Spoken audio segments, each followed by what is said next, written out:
Amin. Demikianlah maklumat ini kami sampaikan, dan apabila ada kesalahan kata kami mohon dimaafkan. Kepada Khatib Al-Mukarram Ustaz Ahmad Menteri, kami persilakan untuk naik mimbar sebelum azan dikumandangkan. Akhirul kalam, wabillahi taufiq wal hidayah. Wassalamualaikum warahmatullahi wabarakatuh.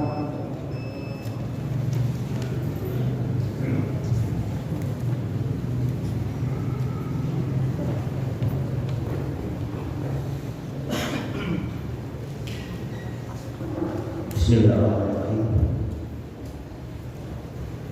Assalamualaikum warahmatullahi wabarakatuh.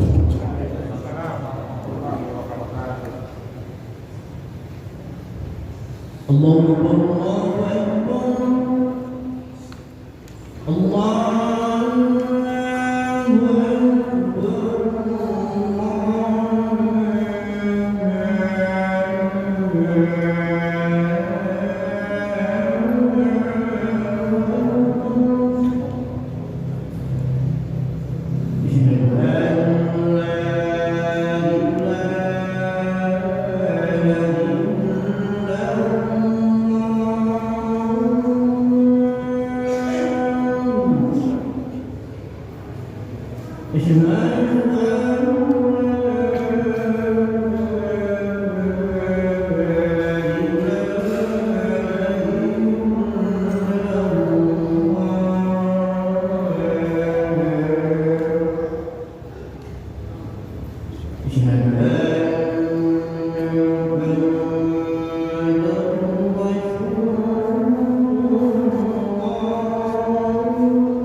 Alhamdulillah.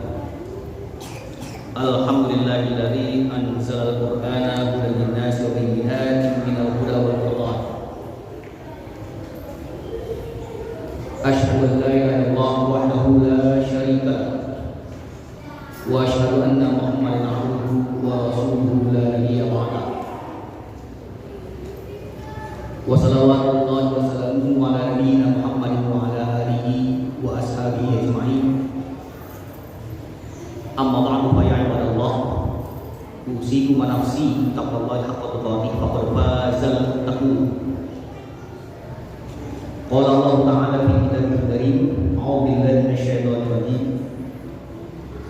Ya ayyuhalladzina amanu taqullaha haqqa tuqatih wa la tamutunna illa wa antum muslimun. Wahai orang-orang yang beriman, bertakwalah kalian semua kepada Allah dengan sebenar-benarnya takwa, dan janganlah kalian meninggal kecuali dalam keadaan muslim. Haqqa tuqatihi maknanya adalah hendaknya Allah itu ditaati dan jangan didurhakai. Hendaknya Allah itu disyukuri dan jangan dikufuri. Dan hendaknya Allah itu selalu diingat dan jangan dilupakan.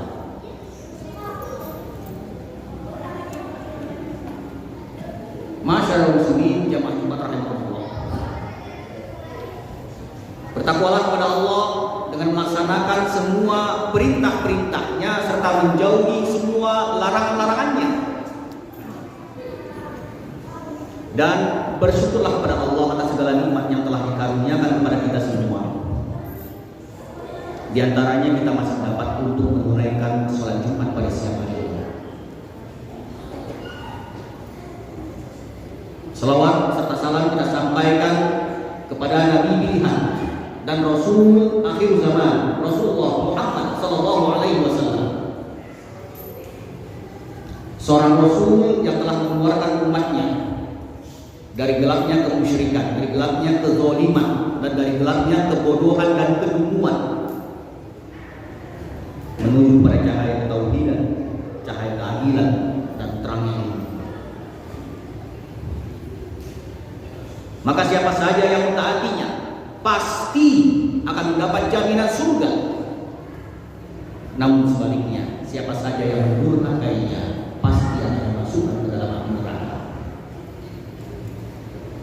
Cukuplah firman Allah di dalam surat An-Nisa ayat 13 dan 14 sebagai peringatan bagi kita semua. A'udzubillahi minasyaitonir rajim. Tilka hududullah. Wa may yuti'illah wa rasulahu yudkhilhu jannatin tajri min tahtiha al-anhar khalidina fiha wa dzalika al-fawzul 'adzim. Yang demikian itu adalah ketentuan-ketentuan hukum Allah. Maka siapa saja yang mentaati Allah dan Rasulnya, niscaya Allah akan memasukkannya ke dalam surga yang mengalir di bawah sungai-sungai, sedang dia kekal di dalamnya, dan baginya adalah sebuah kemenangan yang sangat besar. Namun sebaliknya wa man ya'sillaha wa rasulahu wa yata'adda hududah wa yudkhilhu naran khalidan fiha wa lahu 'adzabun muhin. Dan barang siapa yang durhaka kepada Allah dan Rasulnya dan melanggar batasan-batasan hukumnya, niscaya Allah akan memasukkannya ke dalam api neraka, sedang dia kekal di dalamnya, dan baginya siksa yang memberatkan. Masyaallah muslimin jamaah rahimahullah.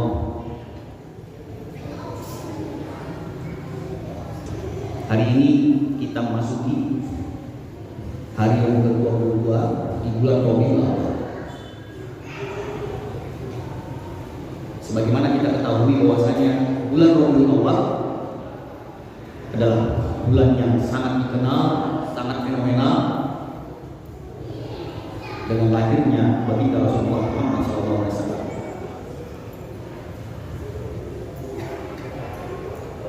Hari kelahirannya, bulan kelahirannya Rasulullah Muhammad SAW sebagai muhasabah bagi kita,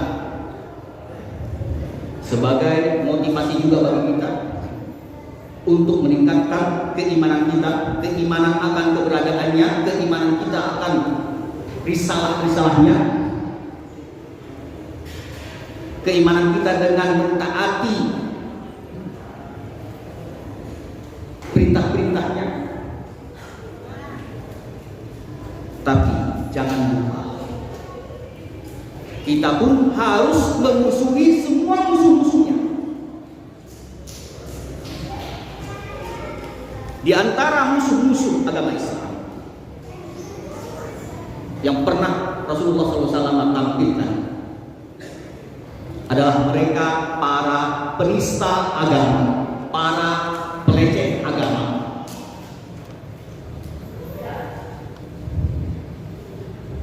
Teringat kita belum lama ini, 2 bulan yang lalu, tanggal 19 Agustus 2020, bagaimana tidak seorang YouTuber bernama Muhammad Kece dalam ceramahnya menistakan agama Islam, menghina Allah dan Rasulnya, mengatakan bahwasanya Rasulullah Muhammad SAW adalah pemuja jin, pengikut jin, bahwasanya kitab-kitab kuning yang diajarkan di pondok-pondok pesantren adalah kitab-kitab yang sesat, yang mengarah kepada paham radikal. Dengan lancangnya dia berani menyelewengkan kalimat salam warahmatullahi wabarakatuh. Dan dengan lancangnya pula dia berani menyelewengkan kalimat hamdalah, alhamdulillah.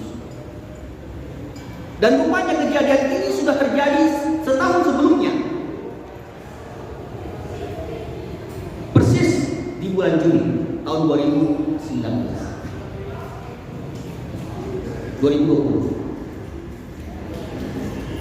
Dia mengajak masyarakat untuk meninggalkan ajaran Muhammad SAW dengan alasan bahwasanya Muhammad SAW adalah bukan juru penyelamat,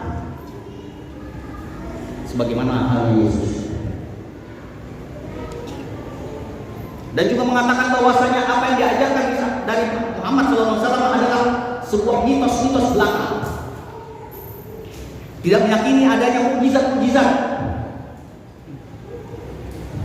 yang ada pada diri Rasulullah Muhammad SAW.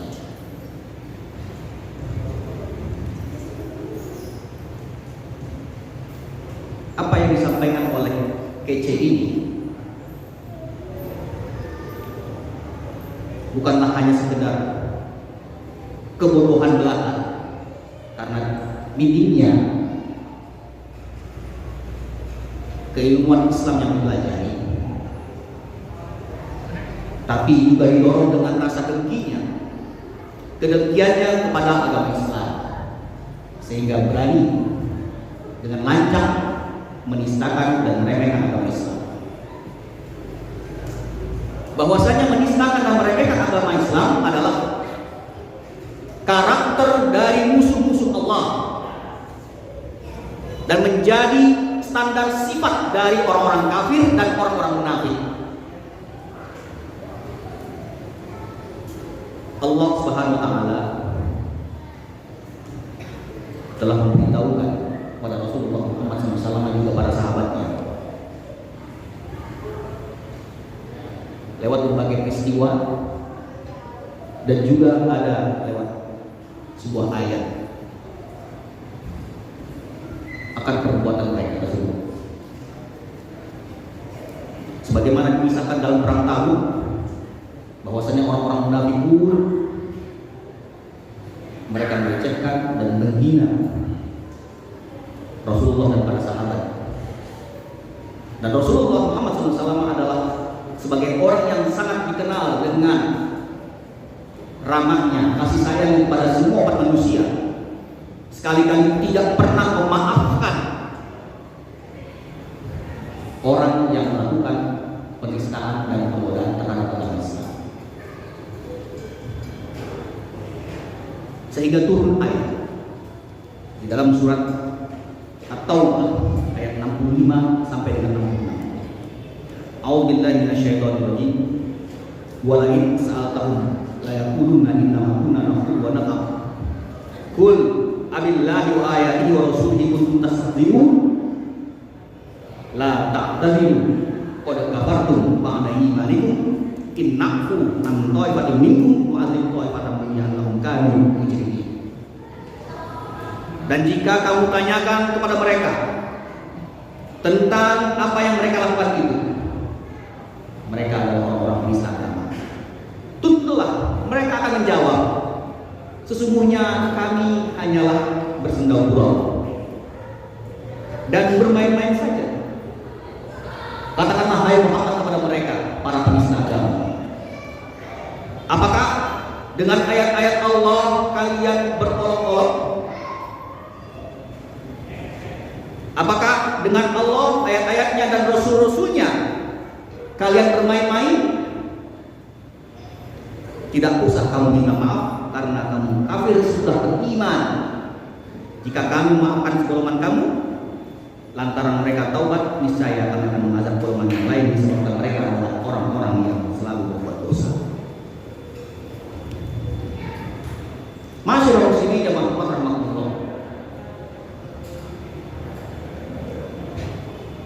Si KJ sudah dimasukkan ke dalam penjara dan dijerat dengan pasal berlapis, pasal 28 junto ayat pasal 28 ayat 2 junto pasal 145A tentang ujaran kebencian berdasarkan syarat, dan juga pasal 156A KUHP tentang penistaan agama dengan kurungan maksimal 6 tahun dan denda 1 miliar. Itu hukum positifnya. Lalu bagaimana dengan hukum syariahnya? Bagaimana Rasulullah memandangnya? Kenapa ini menjadi musuh Allah, musuh agama?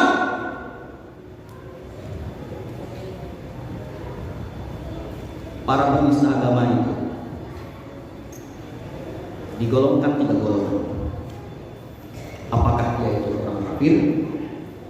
Apakah dia itu orang zindik atau munafik? Dan bisa juga dia adalah seorang muslim. Oleh karenanya, kesepakatan para ulama, fatwa ulama seluruh dunia bahwasanya penista agama perbuatan mereka adalah perbuatan pembatal keislaman. Dan ditegaskan oleh Imam Ibnu Taimiyah rahimahullah bahwasanya perbuatan penistaan agama adalah perbuatan yang menjurus kepada kekufuran dan pelakunya bisa menjadi kafir atau murtad. Masyaallah muslimin jamaah rahmatullah. Lalu bagaimana apabila penista agama itu adalah orang-orang kafir? Orang kafir itu dibagi 2 macam. Ada kafir harbi dan ada kafir zimmi. Kafir harbi sebagaimana yang disebutkan oleh Ibnu Abbas radhiyallahu anhu, mereka adalah orang-orang yang diperangi oleh Rasulullah karena mereka memerangi kaum muslimin. Apabila mereka menistakan agama, jelas wajib diperangi dan wajib dibunuh. Sebagaimana ayat yang tadi kami bacakan.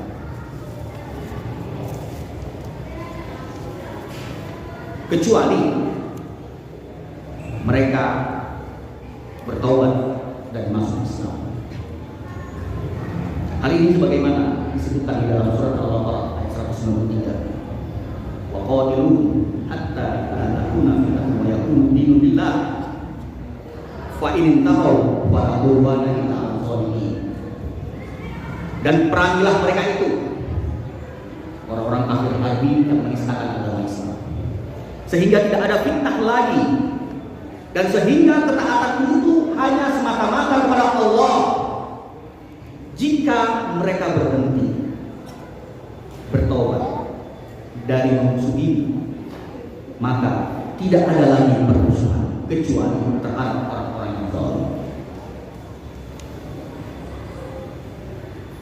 Adapun jenis yang kedua adalah kafir ahli, dan mereka dibagi dari 3 jenis.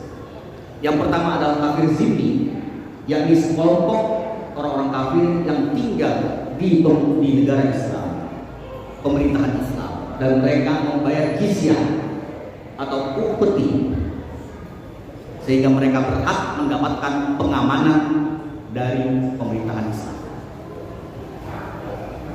Yang kedua adalah kafir mu'ahad.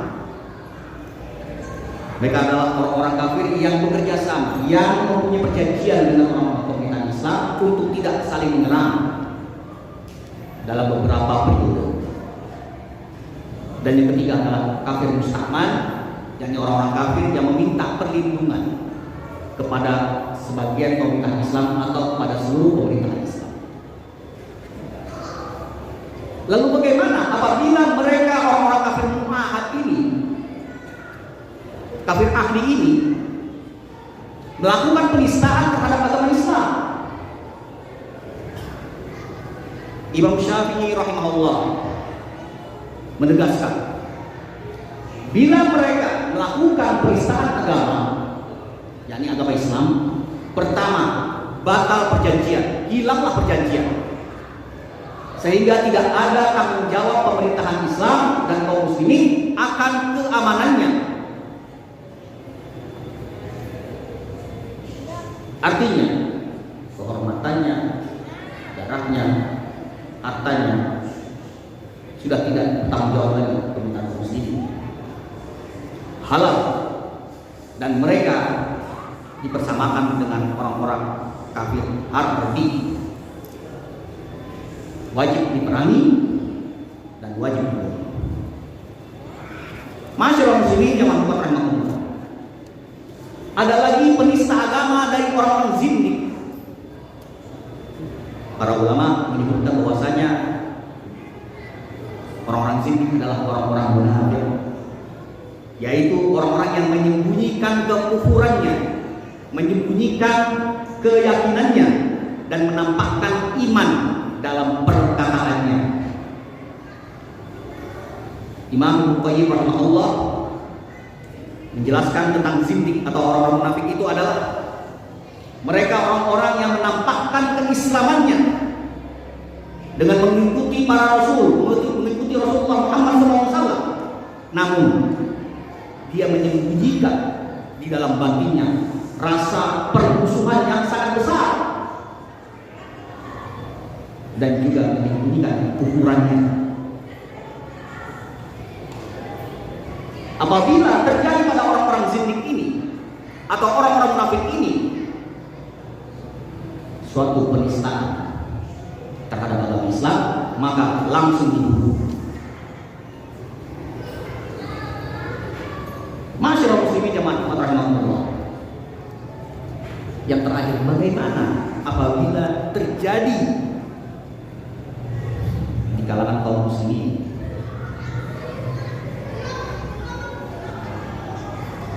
apabila ada seorang yang sudah mengucapkan 2 kalimat syahadat, menunaikan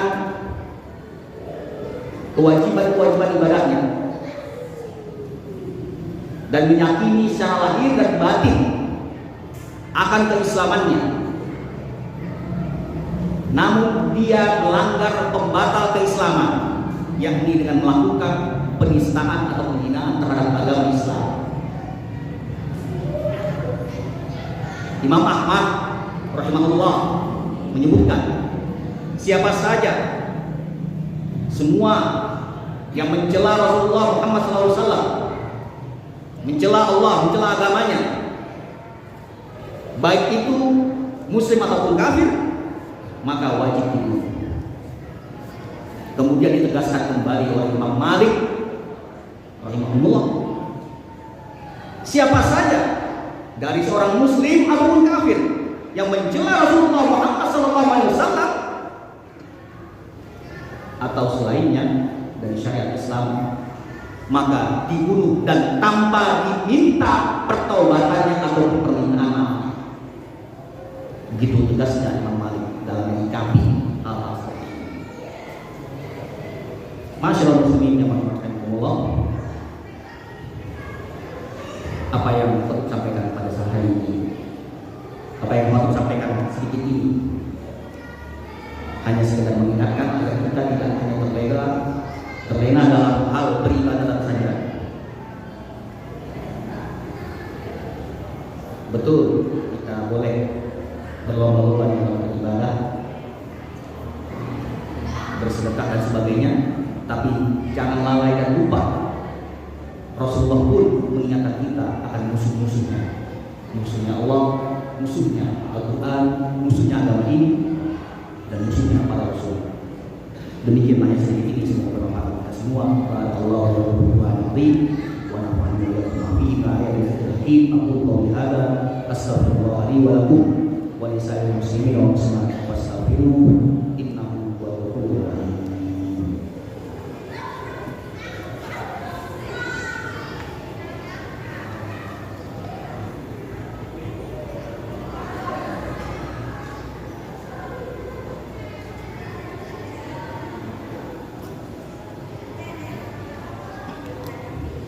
Innal hamdalillah nahmaduhu wa nasta'inuhu wa nastaghfiruh wa na'udzu billahi min shururi anfusina wa min sayyiati a'malina may yahdihillahu fala mudilla lahu wa may yudlil fala hadiya lahu. Asyhadu an la ilaha illallah wahdahu la syarika lahu wa asyhadu anna Muhammadan abduhu wa rasuluh. Sallallahu alaihi wasallam tasliman katsiran. Masyaallah muslimin yang rahimahumullah, bertakwalah kepada Allah. Bertakwalah kepada Allah dengan lebih lurus dan lebih benar. Berbekallah, maka sesungguhnya sebaik-baik bekal adalah ketakwaan. Wa tazawwadu fa inna khairaz zadi taqwa. Marilah kita tutup Jumat ini sama-sama bermunajat kepada Allah Subhanahu wa taala. Innallaha wa malaikatahu yusholluna 'alan nabi ya ayyuhalladzina amanu shallu 'alaihi wa sallimu taslima. Allahumma shalli 'ala Muhammad wa 'ala ali Muhammad. Sallallahu alaihi wa sallam wa barik 'ala Muhammad wa 'ala ali Muhammad. Allahumma ighfir lil muslimina wal muslimat wal mu'minina wal mu'minat al ahya'i minhum wal amwat innaka sami'un qaribun mujibud da'wat ya Allah ya Tuhan kami, ampunilah dosa-dosa kami, ampunilah dosa-dosa keluarga kami, ampunilah dosa-dosa ibu dan bapak kami, ampunilah dosa-dosa istri dan anak kami. Ya Allah ya Tuhan kami, anugerahkanlah kepada kami pemimpin-pemimpin yang beriman dan bertakwa, pemimpin-pemimpin yang beriman dan bertakwa yang membela kepentingan kaum muslimin. Ya Allah ya Tuhan kami, terimalah ibadah kami, terimalah salat kami, terimalah bacaan Quran kami, terimalah sedekah kami, terimalah puasa kami. Ya Allah ya Tuhan kami, terimalah bakti kami kepada kedua orang tua kami. Rabbana taqabbal minna innaka antas samiul alim wa tub 'alaina innaka antat tawwabur rahim. Rabbana atina fid dunya hasanah wa fil akhirati hasanah wa qina adzabannar. Walhamdulillahi rabbil alamin.